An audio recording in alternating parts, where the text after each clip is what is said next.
This YCN segment is brought to you by Harris Family Furniture in Plymouth, Laconia, and Chichester.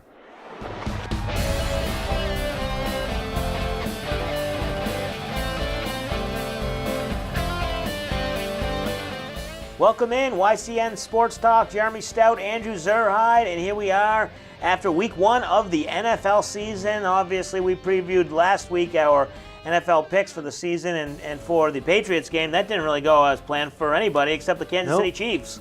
Right. Chiefs looked good, huh? They looked really good, and we've been talking throughout the week on my radio show and filling in on Franklin and House show, and we talk. I mean, this Chiefs team is a good team. Right. Let's not forget. Obviously, the Patriots should have won. They really were sloppy, made a lot of mistakes, and we'll get into what the problems are. But this Chiefs team, give them credit. It's a playoff team, maybe a division-winning team, a 12-win team from last year, well coached. So it's not like they lost to the New York Jets or anything. Right. Yeah. I mean, I think it was definitely a lot of people didn't quite take the Chiefs seriously going into that game, and that was probably going to be one of the best matchups all season. So, I mean, the Chiefs, they came and performed, and Alex Smith really picked apart the Patriots secondary. The defense really struggling at times, and that Hightower injury could be big, but hopefully he's back soon. Right, and we'll get into the injuries. Hightower, obviously, Edelman, we knew he was out. Maybe Amendola now out for an extended period of time. We'll see what happens there. But going back to that Chiefs team, I really think this Chiefs team could be one of the better teams the Patriots face all season. Yeah. I think they win the NFC West, so I think they're better than the Raiders. I think they're better than the Broncos. Those are the two rough teams. Saints coming up this week on the road. We'll get into that.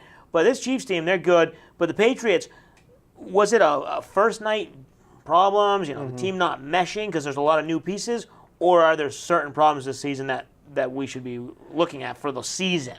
Yeah, I mean, I think the defense, how much depth you have might be a problem down the road, but I think gelling together definitely is going to be a bit of a problem early on. I mean, you saw Gilmore having some trouble with McCourty, kind of who's covering who. There were a couple plays where Gilmore was just kind of got run by. He was kind of covering the side of the field instead of man-to-man, and he just kind of looked a bit lost. So I think there is going to be some time to kind of adjust and get used to each other. A guy like Brandon Cooks, he was pretty good. Brady connected with him, I think, for like a 50-yard pass at one point. A couple good passes. Yeah, so, Amendola going out, a wide receiver, the depth issue could be there as well.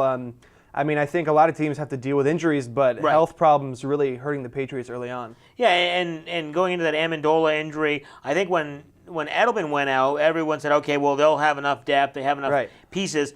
But I think it was the role of Edelman that we were underestimating, because he is that guy who Brady can look to, and we talked about it, how it's a trust thing.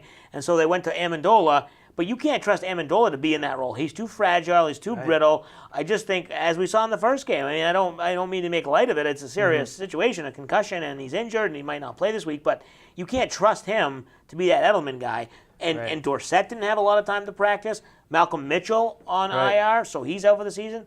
I mean, this team, we're not going to panic, we're not going to overreact, but they have their work to do.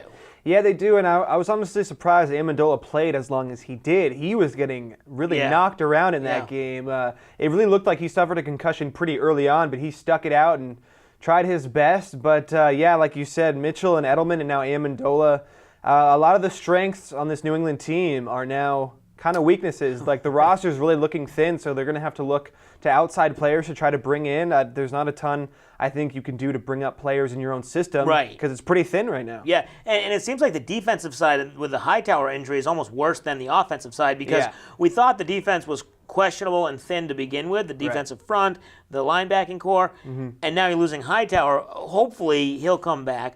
But the running backs can catch passes out of the backfield. They'll kind of gel together as you get Gillislee, Burkhead, the guys, James White, Deion Lewis. So I think that defense, without Donta Hightower, could be even in more trouble. Yeah, they don't have exactly one player who can just replace Hightower. Right. I mean, they had specific plays that Hightower was really good at running. So there's a whole side of the playbook that they can't use on defense without Hightower. So, yeah, I mean, that's a huge loss for them. I think he had a sprained, was an MCL, something like that. So hopefully he'll be back soon, because they really need him. I mean, besides McCourty, he's probably the most important part of that defense. Right, and we saw Butler struggle a little bit. He struggled in the preseason and continuing the struggles in the first game. So Later in the show, in our third segment, we'll get into the Patriots and Saints, and we'll also pick that game coming up later in the Salt Hill Pub Picks of the Week. We'll take a break. When we come back, we will get into the Red Sox. They are on a nice little roll at home, have a couple more games before going on the road